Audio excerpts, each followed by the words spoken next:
Welcome to new TV Telugu. రాష్ట్రంలో నెలకొన్న gas సిలిండర్ల కొరతను నిరసిస్తూ బీఆర్ఎస్ పార్టీ అసెంబ్లీ ముట్టడికి పిలుపునిచ్చింది. ఈ క్రమంలో గన్ పార్క్ వద్ద కేటీఆర్ నేతృత్వంలో ఎమ్మెల్యేలు, ఎమ్మెల్సీలు గ్యాస్ సిలిండర్ల ప్లకార్డులతో వినూత్నంగా నిరసన తెలిపారు. అంతర్జాతీయ పరిణామాల సాకుతో సామాన్యులకు సిలిండర్లు దొరకకుండా చేస్తున్నారని, గంటల తరబడి క్యూలైన్లలో నిలబడాల్సిన పరిస్థితి దాపురించిందని కేటీఆర్ మండిపడ్డారు. కేంద్ర ప్రభుత్వం గ్యాస్ కొరత లేదని అబద్ధాలు చెబుతుంటే రాష్ట్ర ప్రభుత్వం పెట్రోలియం శాఖ తమ పరిధిలో లేదని తప్పించుకుంటుందని కేటీఆర్ ధ్వజమెత్తారు. వీరిద్దరి వైఖరి ఆంబోతుల కొట్లాటలో లేగదొడ్డలు బలైనట్లు సామాన్య ప్రజల పాలిట శాపంగా మారిందని ఎద్దేవా చేశారు. భవిష్యత్తులో గ్యాస్ సిలిండర్ బరువును 14 కిలోల నుంచి 10 కిలోలకు తగ్గించే ఆలోచనలో ప్రభుత్వం ఉందని, ఇది ప్రజల జేబులకు చిల్లు పెట్టడమేనని ఆయన ఆరోపించారు. గ్యాస్ సరఫరాపై నెలకొన్న అయోమయాన్ని తొలగించేలా ప్రభుత్వం తక్షణమే శ్వేతపత్రం విడుదల చేయాలని, కేంద్రం వెంటనే జోక్యం చేసుకుని కొరత తీర్చాలని డిమాండ్ చేశారు. కానీ యుద్ధం ప్రారంభమైన తర్వాత ఇవాళ ఎల్పిజి గోడౌన్లు ఎక్కడెక్కడైతే ఉన్నాయో, డిస్ట్రిబ్యూషన్ నెట్వర్క్లు ఎక్కడెక్కడైతే ఉన్నాయో, ఇవాళ అంతటా కూడా చాంతాడంత లైన్లు, ఎక్కడికక్కడ పెద్ద ఎత్తున ప్రజలు ఆందోళన వ్యక్తం చేసే పరిస్థితులు ఇవాళ నెలకొని ఉన్నాయి.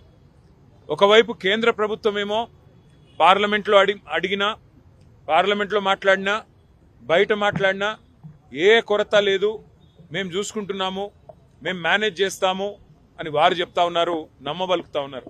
కేంద్ర పెట్రోలియం శాఖ మంత్రి మాట్లాడినా, ప్రధానమంత్రి మాట్లాడినా ఏమీ లేదు, అంతా బానే ఉంది అని విశ్వాసాన్ని కల్పించే విధంగా వారు మాట్లాడుతున్నారు. కానీ క్షేత్రస్థాయిలో పరిస్థితులు అట్లా లేవు. వాళ్ళ ఏ గోడౌన్ కాడికి పోయినా భారీ క్యూ లైన్లు, భారీగా ప్రజలు ఆందోళనలో ఉన్నారు.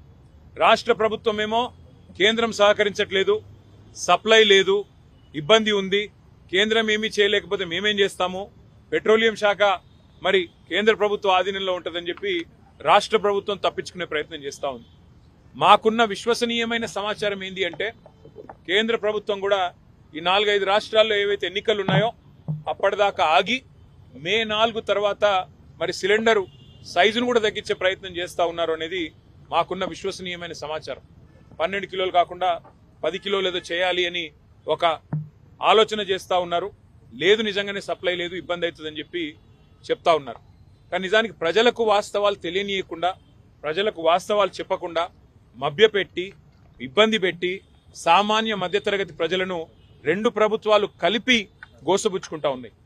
ఈ విషయంలో వెంటనే కేంద్ర రాష్ట్ర ప్రభుత్వాలు ఒక వివరణ ఇచ్చి మరి కేంద్రంలో, రాష్ట్రంలో కొరత లేకుండా చూడాలని, వెంటనే ఈ విషయంలో ఒక సకారాత్మకమైన వైఖరి ప్రకటించాలని చెప్పి రాష్ట్ర ప్రభుత్వాన్ని డిమాండ్ చేస్తున్నాం. ఎందుకంటే అబద్ధాలు చెప్తా ఉన్నారు. కొరత లేదని వారు, సప్లై లేదని వీరు, మధ్యలో నలిగిపోతున్నది ప్రజలు. కాబట్టి వెంటనే ఈ విషయంలో వివరణాత్మకంగా చెప్పాలని చెప్పి శాసనసభ వేదికగా ఇవాళ అడ్జర్న్మెంట్ మోషన్ వాయిదా తీర్మానం ఇచ్చాము. చర్చకు పట్టుబడతాము.